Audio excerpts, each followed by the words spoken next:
देख ले जिंदा हैं उर्दू को सजाने वाले। दोस्तों, राहत इंदौरी साहब की शायरी बहुत दिलकश है। उनका लिखा उनसे ज़्यादा सामाइन को याद रहता है। ये किसी शायर की लोकप्रियता का सबसे अहम पहलू है। राहत साहब जब गज़ल पढ़ रहे होते हैं तो उन्हें देखना और सुनना दोनों एक अनुभव से गुजरना है। राहत साहब के भीतर का एक और राहत इस वक्त महफिल में नमूदार होता है और वो एक तिलिस्म सा छा जाता है। गुफ्तगू सी लगती उनकी शायरी में सुनने वाला राहत के कलम की कारीगरी का मुरीद हो जाता है।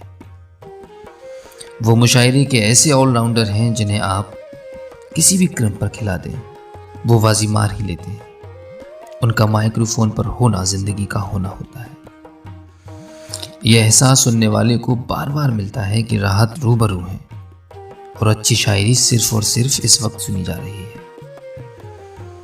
उनके अल्फाज और आवाज़ का करतब हिप्नोटाइज सा कर लेता है। हाँ, आवाज़ से याद आया, राहत इंदौरी साहब की शायरी इसलिए भी ध्यान से सुनी जाती है क्योंकि उनकी आवाज़ का तेवर अशार के मूड को रिफ्लेक्ट करता है। दोस्तों, कलाम राहत इंदौरी साहब का है। घर से ये सोच के निकला हूँ कि मर जाना है। घर से ये सोच कर निकला हूँ कि मर जाना है। अब कोई राह दिखा दे कि किधर जाना है। जिस्म से साथ निभाने की मत उम्मीद रखो। जिस्म से साथ निभाने की मत उम्मीद रखो। इस मुसाफिर को तो रास्ते में ठहर जाना है।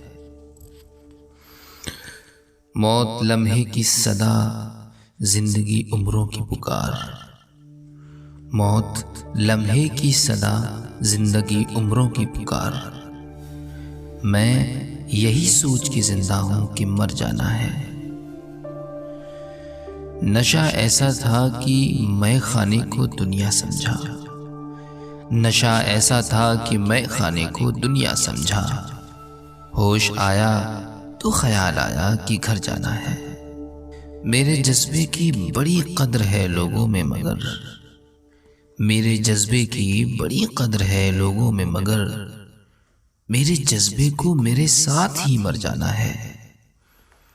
घर से ये सोच के निकला हूं कि मर जाना है। अब कोई राह दिखा दे कि किधर जाना है।